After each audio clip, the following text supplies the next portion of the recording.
pastor um dia, num momento, ele me inquiriu: mas Clodoaldo, por que falar de paternidade ministerial? Por que isso é importante? É muito importante. Porque paternidade ministerial fala de um propósito. Eu queria começar falando sobre isso. Quando nós falamos de paternidade ministerial, nós estamos falando de um propósito, do encaminhamento para um propósito. Se não tivermos muito bem definido, e nós vamos falar aqui bastante sobre paternidade ministerial. Claro que vamos falar de paternidade espiritual. São coisas diferentes. Mas não tem como se tornar legítima a paternidade espiritual sem termos legitimidade na paternidade ministerial. É muito importante entendermos isso. A legitimidade, a saúde da paternidade espiritual, da minha paternidade espiritual, do Senhor como meu Pai, depende da saúde do meu entendimento em relação à paternidade ministerial. Então esses dias nós vamos falar muito sobre paternidade espiritual e nós temos compartilhado isso há algum tempo. O pastor Ebinho, que vai estar falando daqui a pouco também, no segundo momento da nossa conferência de hoje, vai falar amanhã também, né? Tem compartilhado muito isso pelo Brasil.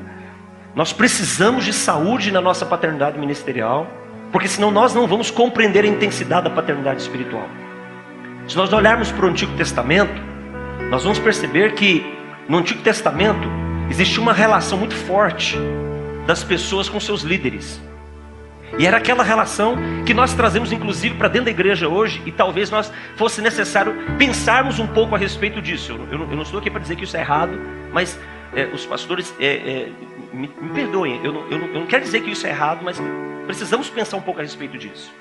Porque durante muito tempo nós trouxemos para a nossa identidade ministerial, para os nossos ministérios pastorais, por exemplo, a identidade sacerdotal como sendo a legitimidade dos nossos ministérios. Isso não é verdade. Isso não é uma verdade que se aplica. Nós não somos. A figura do ministério pastoral não tem nenhuma relação com a figura sacerdotal do Antigo Testamento. Não tem. É um encaminhamento equivocado. São tempos diferentes, são dispensações diferentes, mas nós construímos isso. Nós construímos isso. Nós temos um sumo sacerdote que se qualifica assim sobre a nossa vida, por aquilo que ele representa em relação à nossa vida. Então, nós cometemos alguns erros, e aí nós vivemos um pouco naquele ambiente do Antigo Testamento.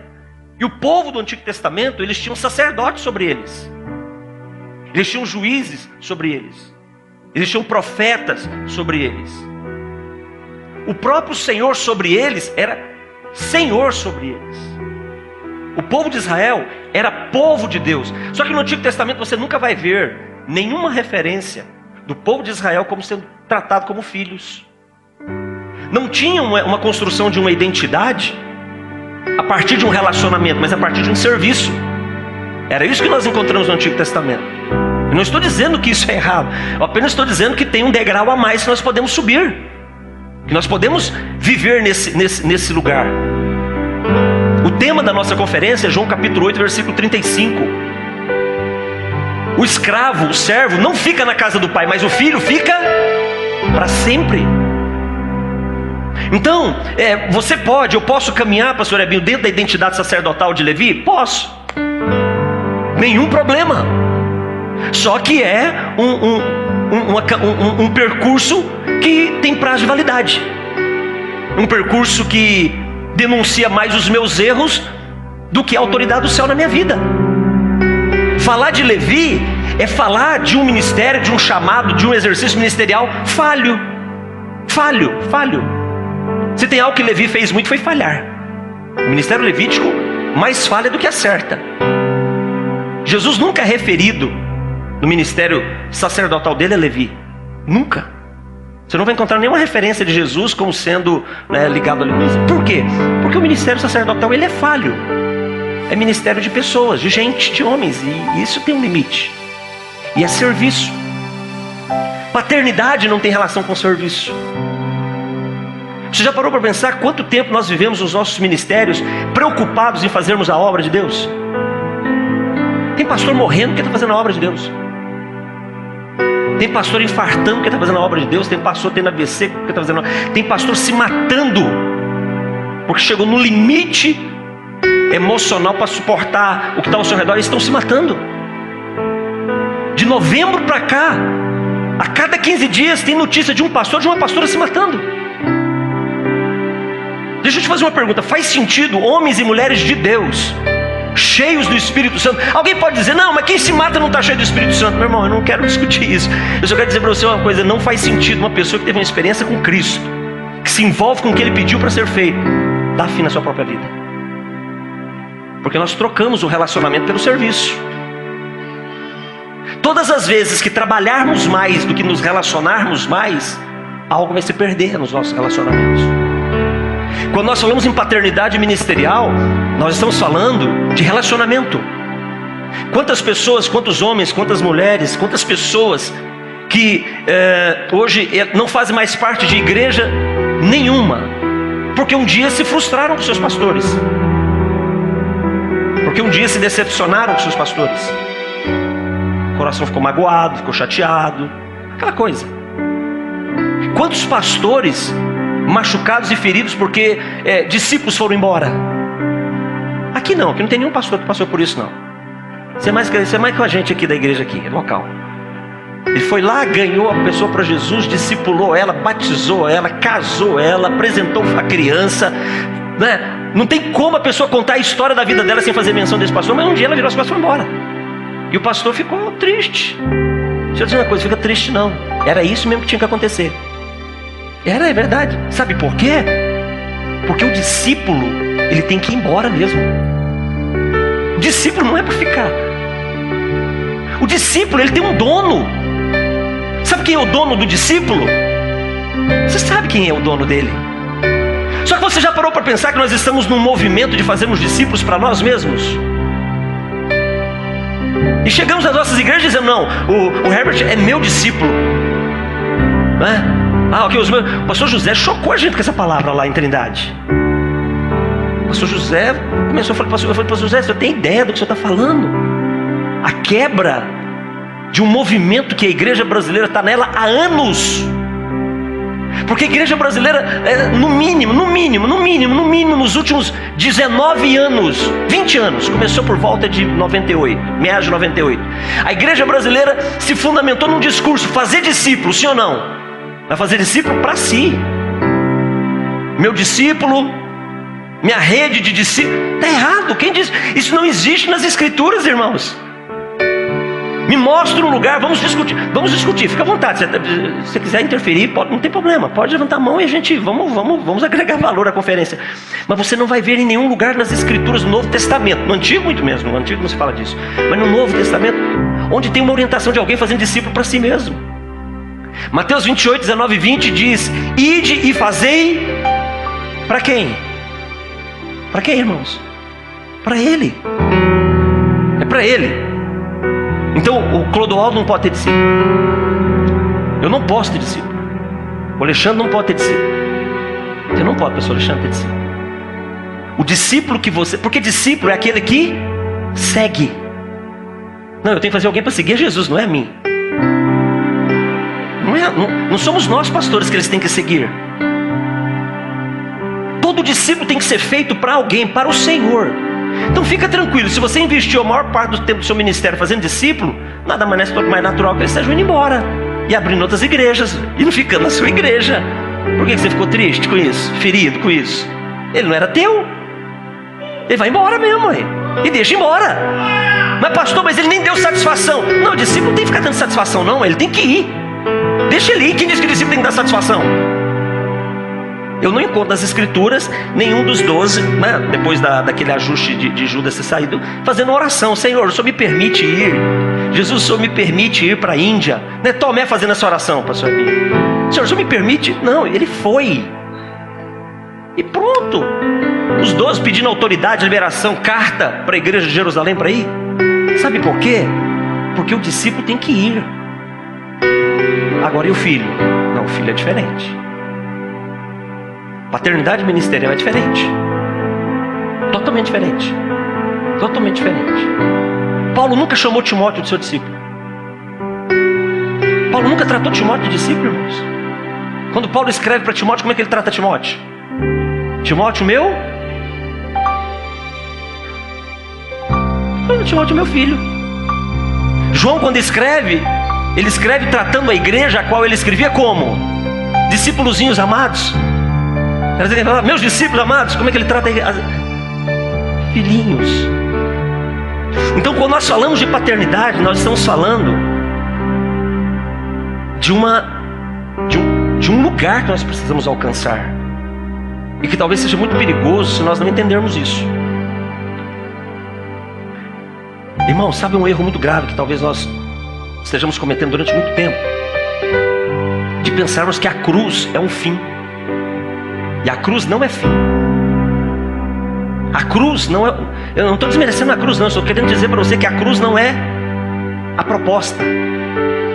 Não é a proposta. A cruz é um meio para um propósito que Deus quer em relação à minha vida e em relação à sua vida.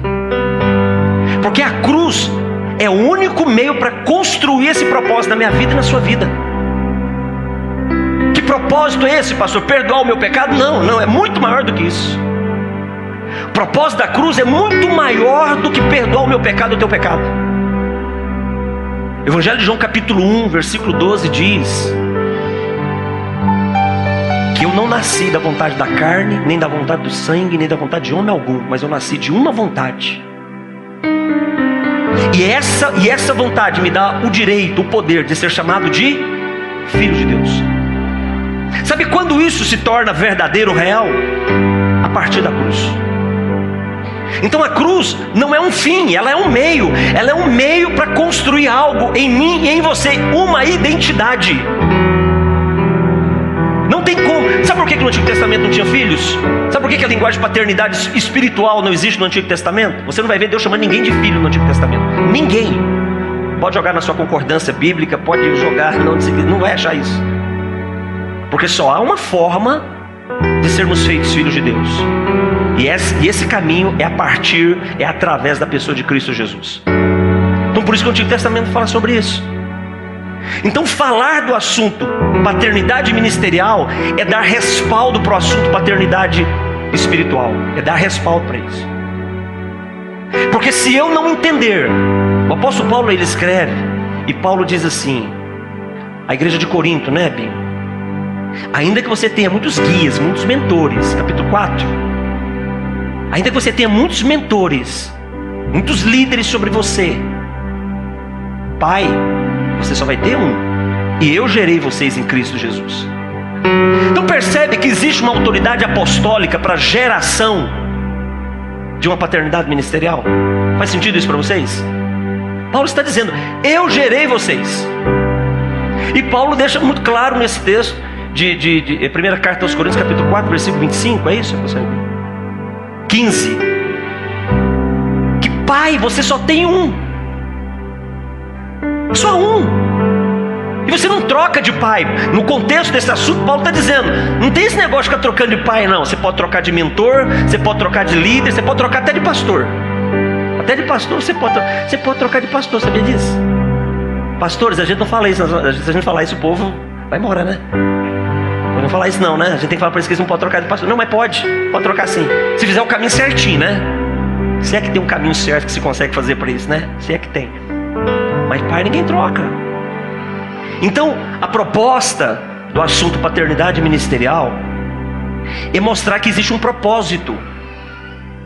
Se nós abrirmos as escrituras lá no livro de Gênesis, começarmos alguns capítulos, até o capítulo 6, não precisa ir muito longe, nós vamos perceber que a proposta de Deus é uma proposta geracional, não discipular. É uma proposta geracional, não de liderança. É uma proposta geracional, não de pastoreio. É geracional. Fulano, pai de fulano, pai do ciclano, é geracional. É construir uma história de geração. Pastor, e por que isso é importante? Porque tem uma herança que precisa ser dada. E não é servo que recebe herança, é filho que recebe herança. Então se não constrói o propósito geracional e não restaura o propósito geracional, não se atribui herança. Deixa eu fazer uma pergunta.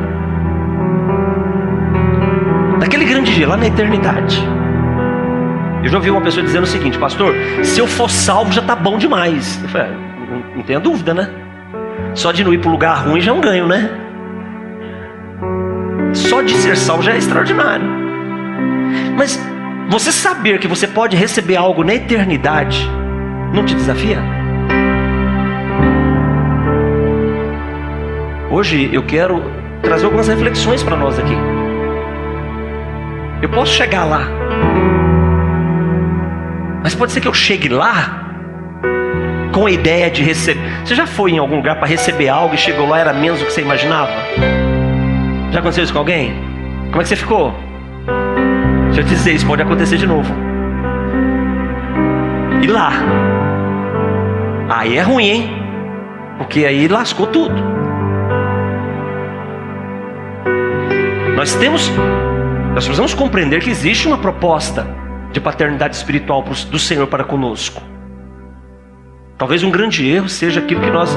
Não sei como que nós aprendemos isso. Aliás, eu nem sei se alguém na verdade ensinou mesmo pra gente isso, não. Eu não sei se ensinaram. Eu quero crer que eu não ensinei. Pastor Solon, eu quero crer que nós não ensinamos isso, não. Que todo mundo é filho de Deus. Porque todo mundo imagina que é filho de Deus, né? Você sai na rua aí, todo mundo... Existe um caminho para se legitimar isso. Então, quando nós falamos de paternidade ministerial, nós estamos falando da construção de um caminho para cumprir e alcançarmos um propósito. Primeiro ponto que eu quero compartilhar com vocês hoje, para que nós estejamos pensando a respeito disso. Irmãos, paternidade ministerial não é um método. Você não pode pensar no assunto paternidade ministerial como método. Existem muitos pastores que estão... Joel está ali, mas é mesmo. Joel benção. Existem muitos pastores que estão buscando o entendimento no assunto paternidade ministerial como um método. E paternidade ministerial não é um método. Paternidade ministerial, irmãos, não é uma metodologia para você organizar o crescimento da sua igreja, para você organizar a multiplicação que vai virar a divisão dos seus discípulos. Fica tranquilo, se é discípulo ele vai embora mesmo. Vai preparando a sua alma já. E geralmente vai debaixo de trauma, porque ele precisa ir e você não quer deixar ele ir. Ele tem que ir e você não aceita ele que ele vai. Então vai ter um trauma, vai ter uma ruptura muito forte e vai dar um problema. Então paternidade ministerial não pode ser tratado como um método para você administrar o crescimento da sua igreja, para você organizar a multidão da sua igreja. Não pode. Porque mais do que ser um método, paternidade ministerial vem para cumprir um propósito. Apocalipse 21:7 fala sobre isso. É o propósito, está lá em Apocalipse 21:7. Eu serei o vosso Deus e vocês me serão filhos. A paternidade ministerial me dá legitimidade para esse encaminhamento. Ela constrói legitimidade para isso. Paternidade ministerial, irmãos, não se define pelo método, mas é pela qualidade do relacionamento. A paternidade ministerial, a relação entre um pastor,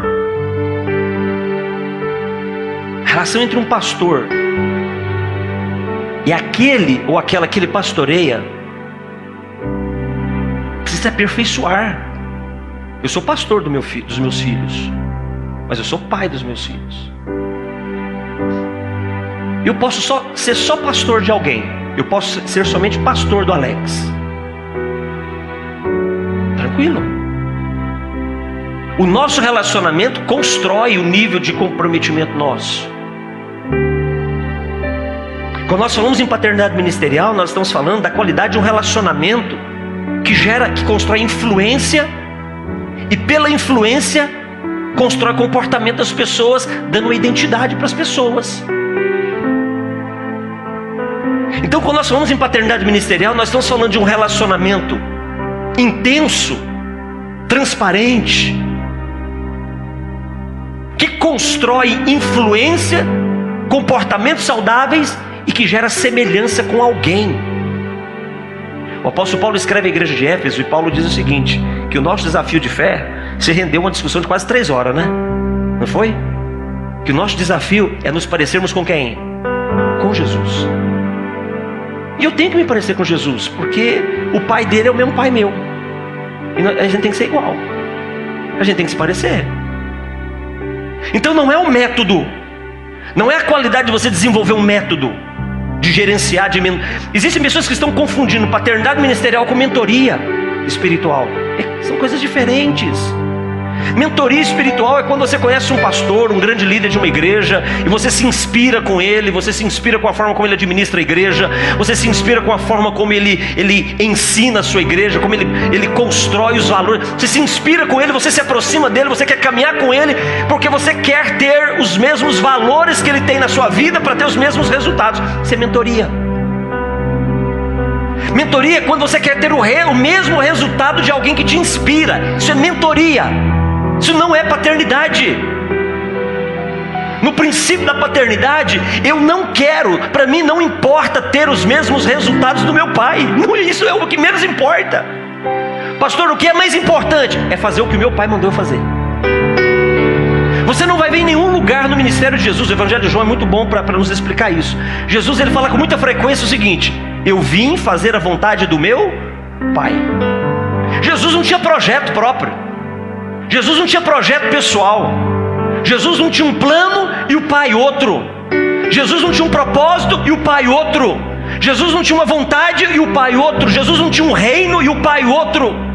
Jesus não tinha um sonho e o pai outro. Não. O sonho de Jesus, o propósito de Jesus, tudo na vida dele era fazer o que o pai queria.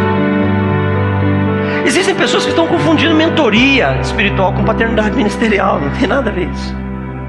Mentoria espiritual, ministerial é bênção. Mas separe as coisas. Porque se você entrou com o coração para ser mentoreado espiritualmente, ministerialmente, e você for cobrado como um filho, você vai embora. Você vai se frustrar, você vai se ferir, vai ferir pessoas,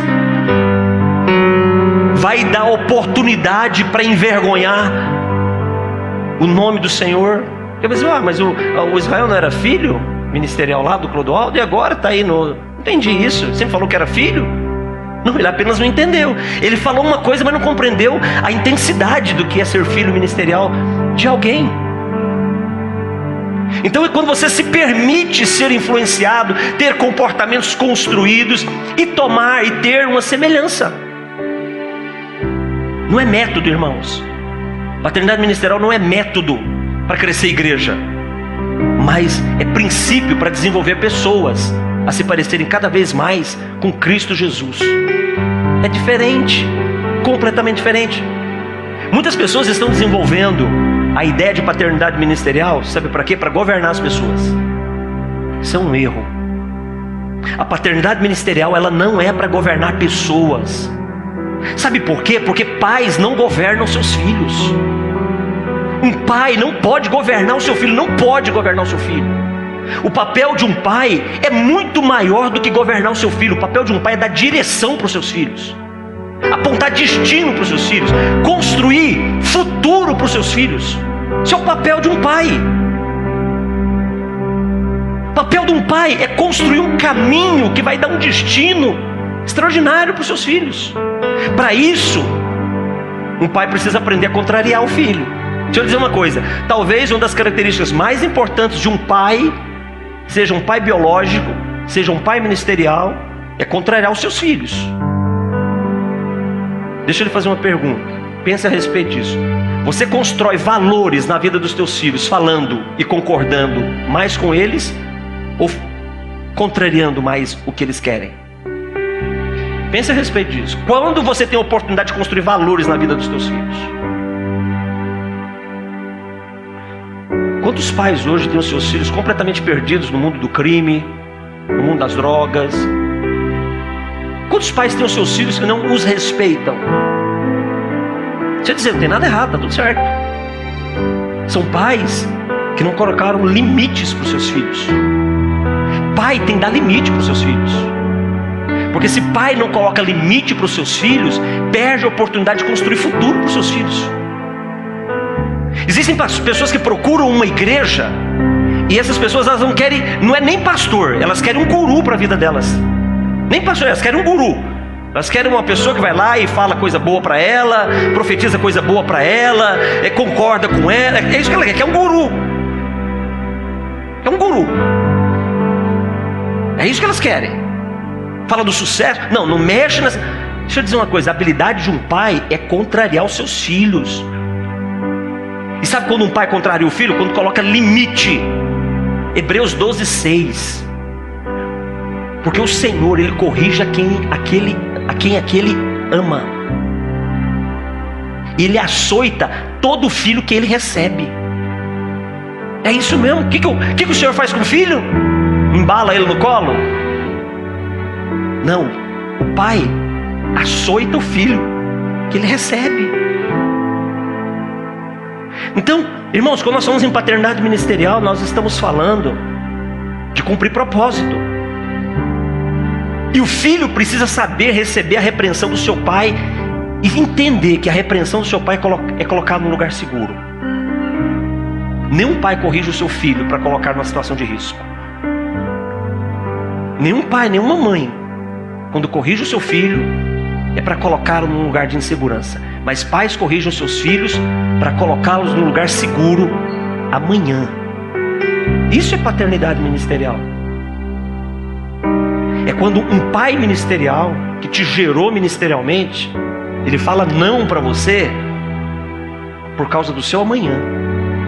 Ele fala não para você porque ele tem um sonho de um futuro extraordinário para você. Isso é paternidade ministerial. Paternidade ministerial. Eu vi a Renata ali, né? Não é nhenhenhen, Renata. Não é verdade?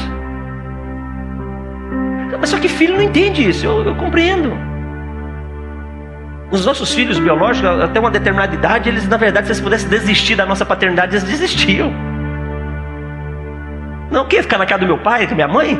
Só fala não deixa eu assistir televisão a hora que eu quero, não deixa eu comer o que eu quero, não deixa eu dormir a hora que eu quero, eu tenho que dormir no horário deles, eu tenho que comer o que eles querem que eu coma, eu tenho que vestir a roupa que eles querem que eu vista. Não, se deixar os nossos filhos, eles querem viver com quem? Com os avós. Tem algum avô aqui? Avós aqui? Perdão aí, mas vocês sabem o que eu estou falando, né? Vocês sabem o que eu estou falando. O neto, quando chega na casa dos avós, os netos não querem ir embora mais. Por que você acha que os netos não querem ir embora? Porque você é muito bonito? Tem o cabelo muito bom, a boca muito cheirosa, né? Não, é porque lá ele faz o que quer. Porque os avós não têm a responsabilidade de futuro com seus netos. Essa responsabilidade é dos pais. Eu sei que com os pastores que estão aqui nunca aconteceu isso não. Aqui, só comigo já aconteceu bastante. Com o pastor Augusto não aconteceu. Não, com o Fábio nunca aconteceu com você lá não, Fábio. Você tem alguém na sua igreja, está passando uma dificuldade, você vai lá e aconselha. Quer dizer, você vai lá e dá destino para ela. Aí não feliz, ela vai conversar com outra pessoa de outra igreja. Aí quando ela chega lá, mas como é que fizeram isso com você? Não, vem aqui. Aí abraça. Aí, né, o miserável até deita a cabecinha assim no ombrinho, né? O miserável. Vocês nunca aconteceram. Deixa eu dizer uma coisa. Lá fora, todo mundo está pronto para acolher os nossos filhos. Lá fora, todo mundo está pronto para acolher os nossos filhos, para abusá-lo deles depois, para agir com violência contra eles depois. Ministerialmente é a mesma coisa. Fica tranquilo. Quando nós falamos de paternidade ministerial, nós estamos falando de cumprir propósito. Eu sei, irmãos, que existem pessoas que ralaram na mão de alguns pastores aí. Eu sei que tem algumas pessoas que sofreram na mão de alguns pastores fraudulentos. Foram usados por pastores, foram manipulados por pastores. Eu sei que existem muitas pessoas que tiveram a sua família invadida por pastores maldosos, inescrupulosos. Porque tem pastor sem caráter também. Tem pastor sem palavra também. Tem pastor promíscuo também. Tem pastor mentiroso também. Eu sei que existem pessoas que tiveram uma relação tão próxima com alguns pastores e foram frustrados por esses relacionamentos, que quando ouve falar de paternidade ministerial, ele até arrepia, né? Por quê? Porque a sua referência é a frustração que você recebeu. Mas se você permitir continuar caminhando nesse modelo ruim que você teve, deixa eu lhe dizer, o dano final é teu. Não é porque um modelo foi ruim que você deve abandonar o princípio. Não é porque o modelo não foi saudável que você tem que abandonar o princípio. A gente precisa, às vezes, sabe o que é? É deixar de contar historinha. Deixar de contar historinha. Falaram com você? Paciência. Graças a Deus você tem o Espírito Santo para te ajudar nesse processo de uma forma plena e absoluta. Chega de contar historinha. É que nós temos muita habilidade de enfatizarmos o que é mal, potencializar o que é mal, focar o que é mal. E tudo que eu foco, expande. Então, o que me fizeram, o que eu passei, tudo isso fica maior do que o Espírito Santo pode fazer na nossa vida. O segundo ponto que eu quero compartilhar com vocês, que senão nós vamos muito... Eu tenho só 317 pontos para essa noite. Vamos para o segundo? Brincadeira, tá, irmãos? Só 314. Vamos lá. O segundo ponto que eu quero compartilhar com vocês hoje é que a paternidade, ela precisa ser validada. Ela precisa ser validada. Ela precisa ter autenticidade. Eu sou filho do pastor Augusto. Sou filho ministerial do pastor Augusto. Tá bom, ué. Mamãe já dizia o seguinte. Sabe o que mamãe dizia? Mamãe dizia que língua não tem osso. Fala o que quer. Não, paternidade ministerial tem que ter autenticidade. Porque você não tem como se desligar desse princípio. O pastor Ebinho um dia disse que se tornou escravo da visão que Deus deu para ele. Ele entendeu, não tem como. E eu acho que lá no céu Jesus vai falar: pastor José é teu pai aqui também. Tem como, vai dar um jeito, Jesus. Irmãos, sabe por quê? Porque a paternidade ela se valida pelo testemunho. Se eu vou falar de paternidade ministerial, eu tenho que validar pela autoridade do testemunho. Eu tenho que ter autoridade no testemunho. Chega de blá blá blá. É fácil demais chegar aqui e dizer: não, pastor José é meu pai. Bonito, né? O pai do pastor Clodoaldo está lá na Etiópia. O pai do pastor Clodoaldo, o Ebinho falar: pastor José é meu. É bonito Ebinho falar isso. Eu tenho que construir testemunho. Escrever sobre paternidade, deixa eu dizer uma coisa, gente: escrever faz mais. Todo mundo escreve. Todo mundo tem condição de dormir bem e acordar extraordinariamente feliz no dia seguinte e inspirado para escrever algo bonito. O desafio é transformar o que nós estamos falando num testemunho de comportamento de vida todos os dias. E isso leva tempo. Isso leva tempo. Não se precipita, não. Tem gente chamando os outros de pai aí, com 2 horas de conversa. Conversou 2 horas, você é meu pai. Não, eu quero que você seja meu pai. Conversa 2 horas, não, é meu pai. Não, você ficou só extasiado, entusiasmado, impressionado com a pessoa. E você gostou dela, só isso. Deixa eu dizer uma coisa, não se esqueça disso: o pai vai te contrariar. O pai vai te bater. O pai não vai deixar você sair de casa. O pai não vai deixar você fazer o que você quer. Então paternidade é validada pela autoridade do testemunho. E isso leva tempo. E isso custa. Isso tem um custo, viu? É um custo alto. Tem um custo muito alto. Então antes de você sair falando para todo mundo quem é o teu pai ministerial e que você é filho ministerial de alguém, avalie se você está pronto para pagar o custo para ser filho dessa pessoa. Gente, ser filho de Jesus, ser filho do Senhor não é fácil, é? Todo mundo quer ser filho de Deus, mas poucos os que constroem um comportamento que testemunha a autoridade de ser filho de Deus. Paternidade ministerial se constrói com testemunho, com tempo. Isso custa. Custa muito. Custa você fazer o que você não quer. Custa você deixar de lado as tuas preferências e viver as preferências do teu pai. Sabe o que diz Apocalipse? Apocalipse diz que lá tem um... Presta esse caderno seu aí. Não, da Bíblia, a Bíblia é melhor. Lá em Apocalipse diz que tem um livro. Esse livro, irmãos, e ninguém pode abrir ele, porque ele está selado. E Apocalipse diz que ninguém é digno de abrir. Ninguém pode abrir o livro. Mas aí o céu diz: não, mas tem um que é digno. Tem um que é digno de quebrar o selo desse livro e abrir o livro. Só um que é digno. Sabe por que ele é digno? O texto de Apocalipse diz: porque ele conquistou para o Pai povos, tribos, línguas e nações. Conquistou para quem? Para quem que ele conquistou? E isso custou muito caro para ele. Você já parou para pensar no custo que foi para Jesus fazer a vontade do Pai? Um dia Jesus disse o seguinte: olha, a minha comida, falávamos hoje, né, pastor Josanias, que a gente tem que comer, né? Jesus disse que a comida dele era fazer a vontade do Pai. Jesus sabe o custo de fazer a vontade do Pai. Por 3 vezes no Getsemane ele sentiu o preço de fazer a vontade do Pai. Ele sentiu o peso de fazer a vontade do Pai, mas em nenhum momento ele admitiu a hipótese de não fazer. Não ir à cruz nunca foi uma opção para ele. Por ele nunca foi uma opção. Mas foi tão alto que ele disse: Pai, é possível, mas já quero deixar claro, não é uma alternativa minha fazer o que eu quero. Eu não tenho essa opção. Então paternidade tem um custo. Tem um custo. Quantas pessoas estão pagando com a própria vida para garantir o direito da legitimidade da sua paternidade espiritual?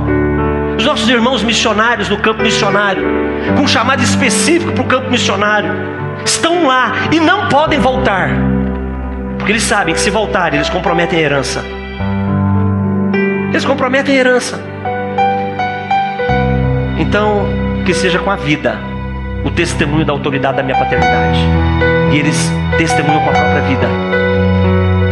Eu não estou dizendo que você tem que morrer para testemunhar da tua paternidade, mas com certeza vai custar algo todos os dias, muito para mim e para você, para que haja um testemunho legítimo da nossa paternidade.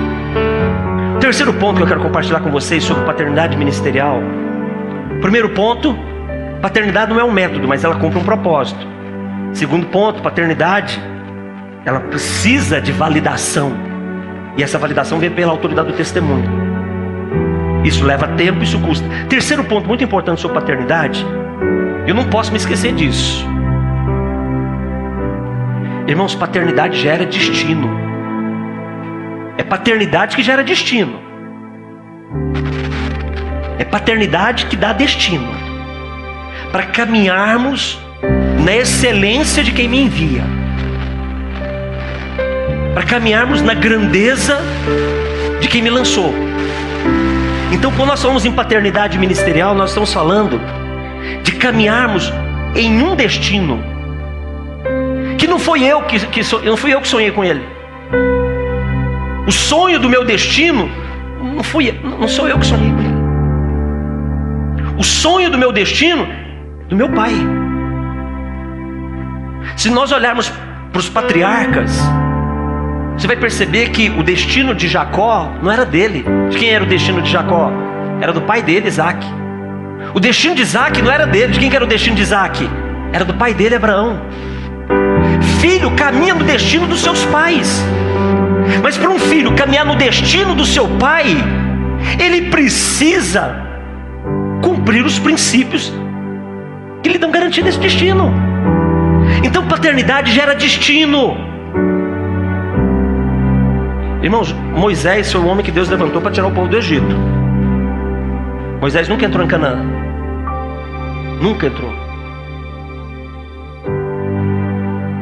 Ele nunca entrou. Mas ele colocou as mãos sobre alguém que entrou. E Josué só entrou porque teve alguém que enviou ele. Josué não entrou na força dele. Josué não viveu o sonho dele. Josué viveu o sonho de quem o enviou, que se tornou o sonho dele. Lembra do livro de Josué, capítulo 1, o que o Senhor fala para Josué? Josué, Moisés não está aqui mais. É você quem vai, é você que continua o processo. Então paternidade, irmãos, é viver na geração de um destino que o céu tem para mim, tem para você. Quantas pessoas estão vivendo destino de gente? Estão deixando de viver destino de Deus. Quantas pessoas estão vivendo destino da terra e deixando de viver destino do céu? simplesmente porque não entendeu a prática de um comportamento.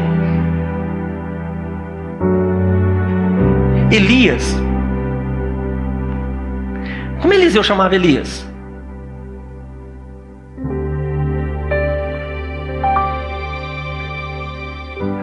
Como que Eliseu chamou Elias quando perdeu de vista Elias? Ele disse o seguinte: Eliseu, você quer o dobro do que eu tenho? Você não pode me perder de vista. Sabe por que Eliseu ganhou o manto de Elias? Porque Elias estava dando esse destino para ele. E o destino de Eliseu foi muito superior ao de Elias. Porque essa é a coerência. O pai gera o destino, mas o filho é quem alcança o destino, não é o pai que vive o destino. O salmista diz que os filhos são o que na aljava do guerreiro? São o que, irmãos? Flecha. Qual é a eficácia da flecha? É chegar onde o guerreiro não pode chegar, não é isso? Porque se o guerreiro for aonde a flecha tem que chegar, o que acontece com o guerreiro? Ele morre. Então ele lança a flecha, são os filhos. Então o destino é para o pai, mas quem vive o destino é o filho. Jesus disse que a igreja faria obras maiores do que as dele. Quarto ponto sobre paternidade para nós orarmos, e o pastor Ebinho fazer o segundo momento. E talvez esse ponto aqui, talvez seja um ponto que poucas pessoas falam a respeito dele. Mas esse ponto testemunha se vivemos uma paternidade legítima. Deixa eu fazer uma pergunta. Para existir pai, tem que existir o quê? Quando é que alguém se torna pai? Quando tem filho. Então tem que ter o filho. Sabe uma coisa que deixa a paternidade evidente? É a existência dos filhos. Sim ou não? Parece óbvio isso, né? Só que nós não protegemos a existência dos filhos. Nós não cuidamos da existência dos filhos, do relacionamento entre os irmãos. Se eu destruir o meu irmão, eu estou destruindo o valor da paternidade. Se eu destruir o meu irmão, eu estou destruindo o testemunho da paternidade. O relacionamento entre os irmãos, um relacionamento saudável entre os irmãos, testemunha da idoneidade da paternidade. Numa visão de paternidade ministerial, os irmãos precisam ter cumplicidade entre si, porque se não houver cumplicidade, tem competitividade. E se houver competitividade, tem morte. Alguém perde e alguém morre. Se o assunto é paternidade, irmãos, tem que existir cumplicidade entre os irmãos, porque se não houver cumplicidade entre os irmãos, vai ter competição. E quando tem competição, um ganha e o outro perde. É assim ou não é?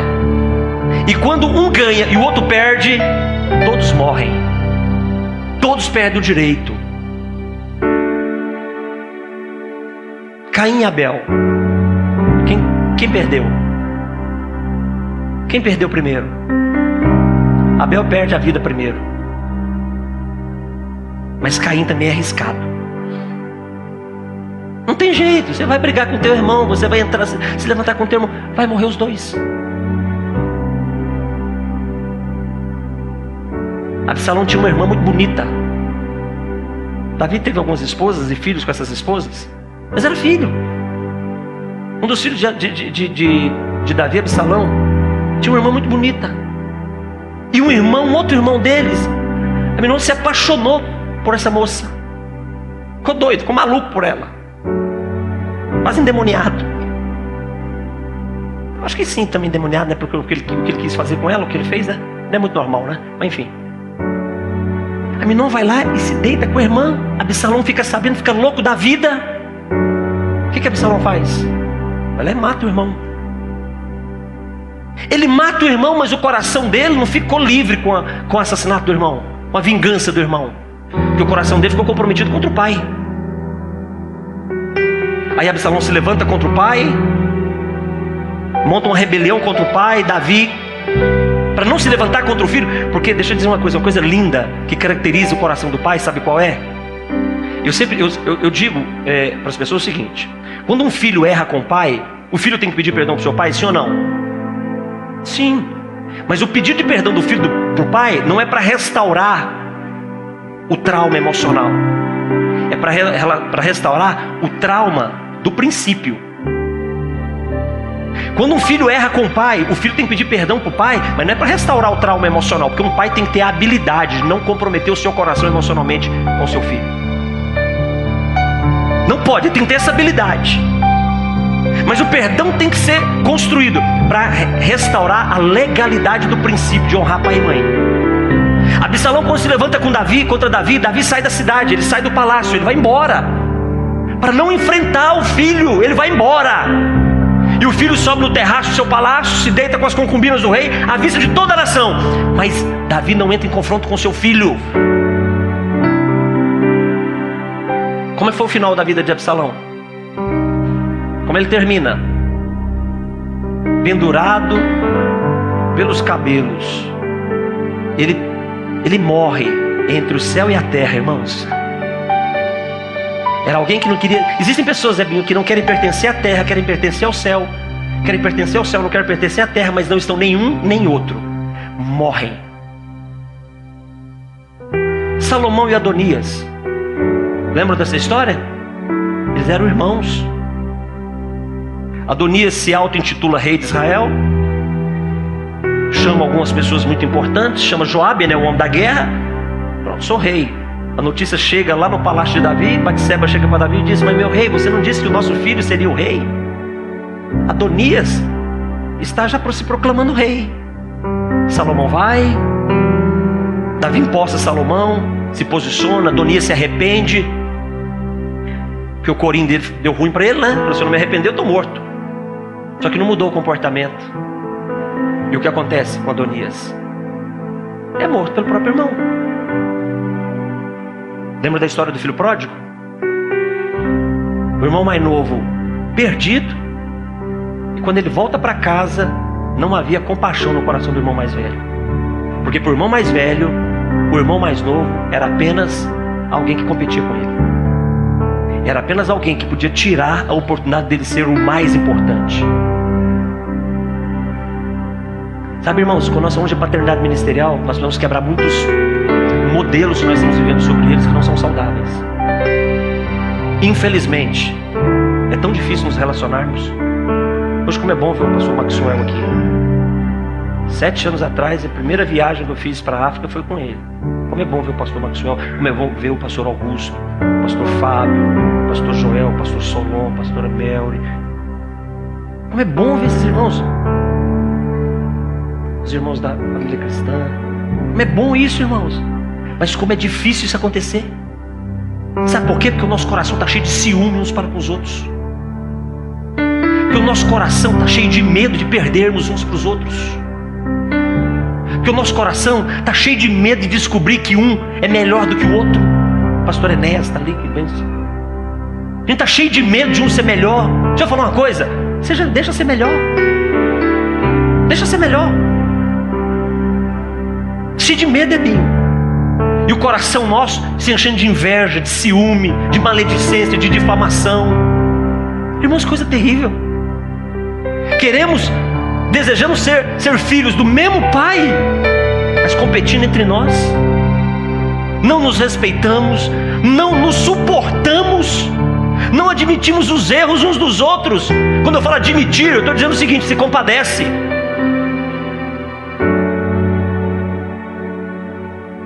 Aqui é com vocês não, mas eu vivi um momento da minha vida que eu estava no fundo do poço. Você lembra, né, Bi? E quando eu estava lá, várias pessoas chegaram na beirada do poço e jogaram pá para mim dentro desse poço. Eu só queria uma cordinha, mas não tinha corda não, tinha pá. Deixa eu lhe dizer uma coisa: se não curarmos os nossos relacionamentos como irmãos, não teremos legitimidade na nossa paternidade ministerial. Não teremos legitimidade para falarmos de paternidade ministerial. Não teremos autoridade para falarmos de paternidade ministerial. E não vamos ter direito à paternidade espiritual. Nós precisamos resolver alguns assuntos entre nós. Precisamos cuidar do nosso coração. Vamos orar, irmãos? Vamos ficar de pé, vamos orar.